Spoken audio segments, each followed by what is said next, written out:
नमस्कार, मैं मनीष कुमार आप सभी लोगों का हमारे YouTube चैनल पे स्वागत करता हूँ। तो आज की इस वीडियो में हम लोग बात करने वाले हैं PwC के इंटरव्यू क्वेश्चंस के बारे में। और ये इंटरव्यू मैंने नहीं दिया था, एक टॉपमेट पे कैंडिडेट ने कांटेक्ट किया था, तो वहाँ पे उन्होंने ये क्वेश्चन शेयर किया था, इसलिए मैं आप लोग के साथ भी शेयर कर रहा हूँ। क्योंकि ये तो जितना ज़्यादा कंपनी के बारे में एंड प्लस कुछ क्वेश्चंस के बारे में जान के जाओगे उतना ज़्यादा कॉन्फिडेंस बेटर बूस्ट होता है, कॉन्फिडेंस बूस्ट होता है, बेटर लगता है कि हाँ हम ये इंटरव्यू क्रैक कर सकते हैं। ठीक है, तो चलिए हम लेट ना करते हुए सीधा चलते हैं लैपटॉप के स्क्रीन पर, वहीं पे सारे क्वेश्चंस को डिस्कस करते हैं। ठीक है, तो यहाँ पे देख सकते हो कि हमने PwC interview experience for data engineering role, ये डेटा इंजीनियरिंग के लिए ही क्वेश्चंस हैं। ठीक है, और उनका एक्सपीरियंस था 2.5 ईयर, तो 2.5 ईयर पे ये क्वेश्चंस पूछे गए थे। ठीक है, अब सबसे पहला क्वेश्चन तो कॉमन ही होता है कि ब्रीफली इंट्रोड्यूस योरसेल्फ, तो यहाँ पे मैंने आप लोगों के लिए लगा दिया है, आप लोग पढ़ सकते हो कि इस तरीके से आप अगर इंट्रोड्यूस करोगे अपने आप को तो कम समय में ज़्यादा इन्फॉर्मेशन शेयर हो जाता है। ठीक है, वैसे सबकी अपनी अपनी चॉइस होती है, तो आप अपने हिसाब से कर सकते हो। ठीक है, अब नेक्स्ट क्वेश्चन की बात कर लेते हैं। यहाँ पे ये बहुत ज़्यादा ही फेमस क्वेश्चन है, और अगर आपने मेरे स्पार्क की प्लेलिस्ट में प्रैक्टिकल वाले क्वेश्चंस देखे होंगे एंड थ्योरी वाले देखे होंगे, तो वहाँ पे आपको ये क्लियरली पता चल गया होगा कि इसका आंसर क्या होगा। और नहीं पता है तो, अगर पता है तो अच्छी बात है। ठीक है, तो मैं यहाँ पे एक बार फिर से रिकैप कर देता हूँ, शॉर्ट में बता देता हूँ। ठीक है, तो यहाँ पे क्या होगा कि 1 जो है वो 1 से ज्वाइन होगा, यही 1 इस 1 से भी ज्वाइन होगा, बाकी नहीं होगा। फिर ये और 2 जो है वो इस 1 से ज्वाइन होगा, फिर इस 1 से ज्वाइन होगा।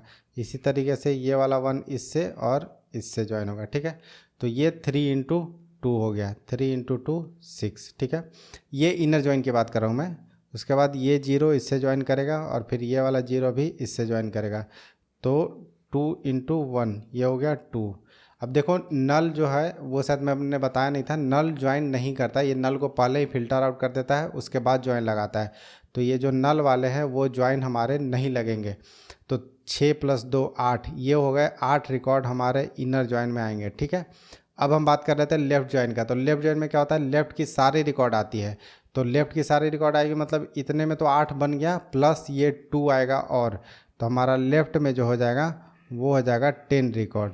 ठीक है, उसके बाद हम बात कर लेते हैं राइट की। तो राइट में कितने होंगे, ये ज्वाइन तो मारेगा ही, मतलब ये इधर से ज्वाइन मारेगा, तो इतने तो 8 रिकॉर्ड तो आएंगे ही, प्लस ये वाला हमारा नल वाला रिकॉर्ड आएगा। तो राइट के केस में ये 9 रिकॉर्ड आएगा हमारे पास। ठीक है, और अगर फुल आउटर ज्वाइन करें, यहाँ पे आउटर का मतलब होता है फुल आउटर ज्वाइन, तो अगर हम फुल आउटर ज्वाइन करें तो ये कितना आ जाएगा, 10 इधर से आया था, +1 ये वाला भी आएगा, तो 11 रिकॉर्ड देखने को मिलेगा। ठीक है, अगर डिटेल में जानना है कि ज्वाइन कैसे लगता है तो आपको प्रैक्टिकल वाली ज्वाइन वाली वीडियो देखनी पड़ेगी। ठीक है, आगे बढ़ते हैं नेक्स्ट क्वेश्चन पे। ये अभी तक हमने डिस्कस नहीं करा है कि विंडो फंक्शन, ये बेसिकली हमारा विंडो फंक्शन का क्वेश्चन है कि rank, dense rank, lead, lag वगैरह, रो नंबर जो भी है ये हमारे विंडो फंक्शन में आता है। तो इसका भी हम प्रैक्टिकल वाले वीडियो में बात करने वाले आगे 1-2 वीडियो के बाद, लेकिन आज के लिए समझा देता हूँ कि कैसे होता है। रैंक में क्या होता है कि जैसे ये सॉर्टेड ऑर्डर में है, पहले मान लो कि ये सॉर्टेड ऑर्डर में था, अभी अगर नहीं समझ में आ रहा है तो बिल्कुल ही फिर आपको समझना पड़ेगा।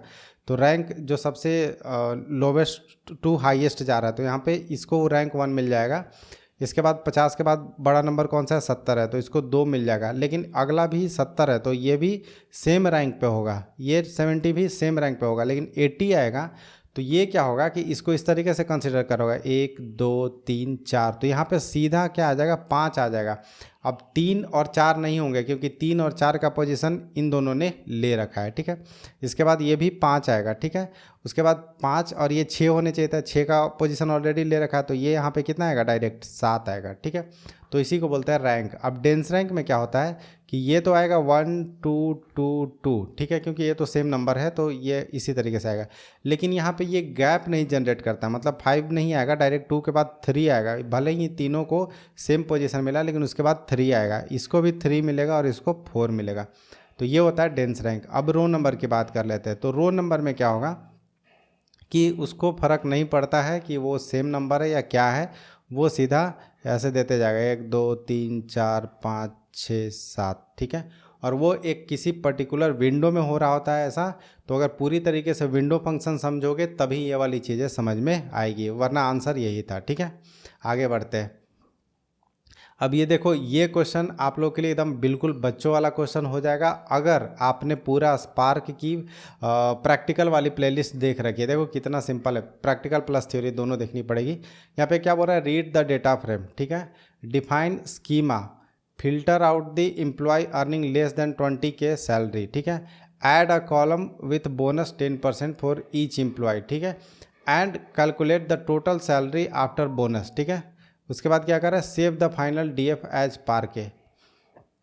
यहाँ पे देखो कितने सारे कॉन्सेप्ट हमने ऑलरेडी पढ़ रखे हैं, मतलब सारे ही पढ़ रखे, लेकिन बताता हूँ कैसे कैसे। रीड द डेटा फ्रेम, तो हमने रीड का पूरा डिटेल में पढ़ा था कि रीड कैसे करते हैं, कौन से CSV फाइल को कैसे, जेसन फाइल को कैसे रीड करते हैं, उसमें कौन कौन से मोड होते हैं रीड करने के।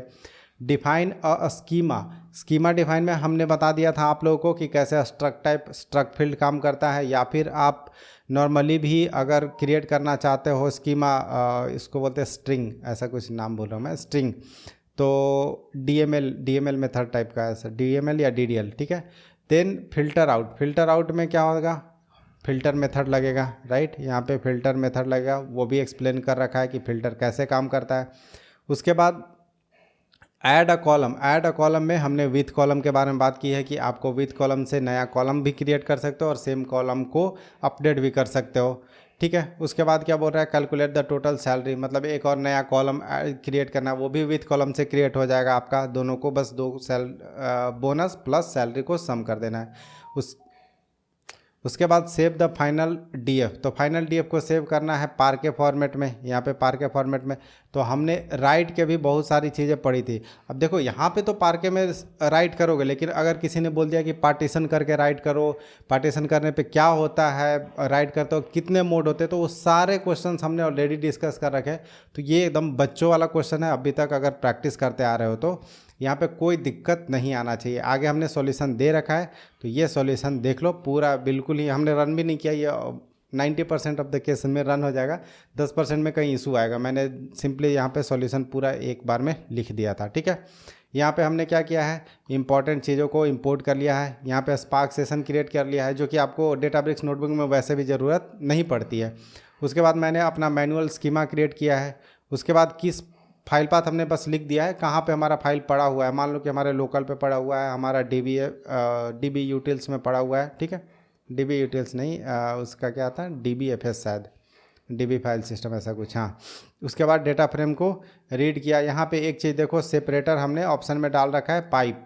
ऐसे बाय डिफ़ॉल्ट CSV जो होता है वो कॉमा सेपरेटर वैल्यू होता है, तो कॉमा को रीड करता है, लेकिन हमें स्पेशली हमें पाइप कैरेक्टर चाहिए था, तो सेपरेटर हमने यहाँ पर डाल रखा है। उसके बाद यहाँ पे देखो फिल्टर करने का था, तो फिल्टर कर लिया। यहाँ पे कॉल क्या करता है, कैसे काम करता है, वो सारी चीज़ों के बारे में बात कर रहा है। एक्सप्रेशन क्या करता है, कैसे काम करता है, वो बारे में बात कर रखा है। विथ कॉलम से कैसे कॉलम जनरेट होता है उसके बारे में बता दिया। तो देखो यहाँ पे हमने सारी चीज़ें यहाँ पे करके दे दिया। और लास्ट में पार्के को सिंपली हमने यहाँ पे सेव किया है, लेकिन आपसे पार्टीशन बाय के क्वेश्चंस भी पूछे जा सकते हैं, आपके मोड के भी क्वेश्चन पूछे जा सकते हैं। मान लो कि बोल दिया ओवरराइट कर दो, अपेंड कर दो, तो कैसे करोगे, उन सारी चीज़ों के बारे में भी हमने बात कर रखा है, ठीक है। तो अभी तक अगर पूरे वीडियोस देखे होगे तो कहीं पे ये क्वेश्चन में दिक्कत नहीं आने वाला है, एक लाइन में दिक्कत नहीं आने वाला, ठीक है। अब बढ़ते हैं नेक्स्ट क्वेश्चन की तरफ। नेक्स्ट क्वेश्चन में पूछा गया था कि how many points Manish will get, मतलब तुम्हारा नाम, मैंने अपना नाम ले लिया बट वहाँ पे उनका नाम था कि अगर तुम्हारा नाम आता है तो उसको इस बेसिस पे, ये जो हमारे नीचे में पॉइंट्स सिस्टम दिए हुए हैं, इस बेसिस पे हमें कितना पॉइंट मिलेगा। जैसे मेरा नाम मनीष है तो एम कहाँ पे है, एम देखो ढूंढो, एम यहाँ पे है, ठीक है, ए यहाँ पे है, एन कहाँ पे है, एन यहाँ पे है, ठीक है, आई यहाँ पे है, एस कहाँ पे है, इसी तरीके से एस यहाँ पे है, एच कहाँ पे, यहाँ पे है, ठीक है। तो ये वाली चीज़ों को ढूंढ के और हमारा कितना पॉइंट सिस्टम बनेगा, तो देखो 1 2 3 4 बनेगा यहाँ से, प्लस यहाँ से कितना बनेगा 3 पॉइंट, ठीक है, और यहाँ से कितना पॉइंट बनेगा 4 पॉइंट। तो 4 और 3 7 और 4 11 पॉइंट हमारे नाम के बनेंगे। तो इसको सोल्व करना था पाइथन में, मतलब पाइथन या जावा स्काला जो भी आपको आता है प्रोग्रामिंग लैंग्वेज, C++, जिसमें भी करना है कर सकते हो, ठीक है। तो यहाँ पे पहले देखो, यहाँ पे क्या करना होगा, पहले तो हमको इसको डिक्शनरी में कन्वर्ट करना होगा। तो अब आपको पाइथन आना चाहिए, डिक्शनरी में कैसे कन्वर्ट करेंगे। तो यहाँ पे देखो हमने अब यहाँ पे हो सकता है कि इंटरव्यूअर आपको बोल दे कि डिक्शनरी में ऑलरेडी कन्वर्ट करके आपको दिया गया है पॉइंट में, तो आपको कंसिडर नहीं करना पड़ेगा। अगर नहीं किया हुआ है सॉरी, तो आप यहाँ पे कर सकते हो कन्वर्ट पहले। तो कन्वर्ट करने के लिए यहाँ पे देखो हमने पूरा इसको जितने भी थे ये लिस्ट में कन्वर्ट कर लिया और यहाँ पे एक इसको पॉइंट दे दिया। तो ये हमारा बन गया एक लिस्ट ऑफ टपल, ठीक है। ये लिस्ट है, इसके अंदर टपल में है, ठीक है। तो अब हम इसको रीड करेंगे, राइट। रीड करके सबको असाइन करेंगे कि ए को 1 मिलेगा, ई को 1 मिलेगा, डी को 2 मिलेगा, इस तरीके से। तो देखो ए को 1, इस तरीके से हम लूप चला के यहाँ पे इसको पहले जनरेट कर रहे हैं, ठीक है। अगर आपको पहले से ही जनरेटेड मिल रहा है तो चीज़ें और भी आसान हो जाएगी, फिर तो 1-2 लाइन का कोड हो जाएगा। तो यहाँ पे देखो 2 बार हम लूप चला के उसको रीड कर रहे हैं। पहली बार लूप के अंदर आ रहे हैं तो ये वाला वैल्यू उठा रहे हैं और इसके लूप के अंदर जाके सबको असाइन कर रहे हैं वैल्यू, ठीक है। तो यही किया जा रहा है यहाँ पे, सिंपल कोड है। अगर आपको पाइथन आती है तो पाइथन या जो भी लैंग्वेज आती है तो आसानी से कर लोगे, ठीक है। अब देखो दूसरी बार में हमने क्या किया कि अब हमने मान लिया कि हमें पॉइंट सिस्टम ऑलरेडी इस तरीके से बना के दिया गया था और मेरा नाम मनीष है। तो इसको अगर हमें करना है तो यहाँ पे देखोगे कि ध्यान से देखोगे कि ये लोअर केस में है और हमने यहाँ पे अपर केस बना लिया है, क्योंकि हमारा जो पूरा आउटपुट है ना वो अपर केस में है, ठीक है। तो हमने अपर केस में बना लिया और यहाँ पे रिजल्ट में पहले असाइन कर दिया था 0 और बाद में ऐड कर करके सारे वैल्यू को अपेंड करते गया। तो यहाँ पे लास्ट में जो वैल्यू मिला 11, ये वाला जो प्रिंट स्टेटमेंट है वो यहाँ से आ रहा है, ये वाले लाइन से आ रहा है। वो बार बार प्रिंट कर रहा है कि m का वैल्यू 3 मिला, a का 1, n का 1, i का 1, s का 1 और h का 4, इस तरीके से ये वैल्यू मिला है, ठीक है। इसी को मैंने जानबूझ के प्रिंट करा दिया था ताकि आपको ज़्यादा आउटपुट अच्छे से दिख जाए, ठीक है। आगे बढ़ते हैं नेक्स्ट क्वेश्चन पे। नेक्स्ट क्वेश्चन में क्या दिया हुआ है कि डेटा को रिप्लेस करना है, ये वाले जो डेटा है उसको एम्प्टी स्पेस से। तो यहाँ पे डेटा अगर ध्यान से देखोगे तो देखो ये जॉन डो में क्या है, यहाँ पे एक्सक्लेमेशन मार्क लगा हुआ है जो कि हमें हटाना है। इसी तरीके से पैंटॉन में क्या है, डॉलर लगा हुआ है। ली में क्या लगा हुआ है, हैशटैग लगा हुआ है। तो इस तरीके से इनके वैल्यू में मतलब इनके नाम में कुछ सिंबल का स्पेशल कैरेक्टर आ गया है तो उसको हटाना है इनको, ठीक है। ये एक यूज केस हो सकता है कि हमारे नेम में स्पेशल कैरेक्टर आ गया, उसको हटाना है। तो इसको कैसे करेंगे, अब देखो इसमें हमने आपको केस वेन स्टेटमेंट बताया था या वेन अदरवाइज जो बोलते हैं, केस वेन एसक्यूएल में बोलते हैं और वेन अदरवाइज हम अपने पाइस्पार्क में बोलते हैं। तो हमने यहाँ पे एक हिंट दे दिया है कि वेन अदरवाइज से ट्राई करो इसको सोल्व करने की। और यहाँ पे कंटेंट्स एक मेथड होता है जो मैंने नहीं बताया है, लेकिन हाँ कंटेंट्स एक मेथड होता है जिसके थ्रू आप सोल्व कर सकते हो।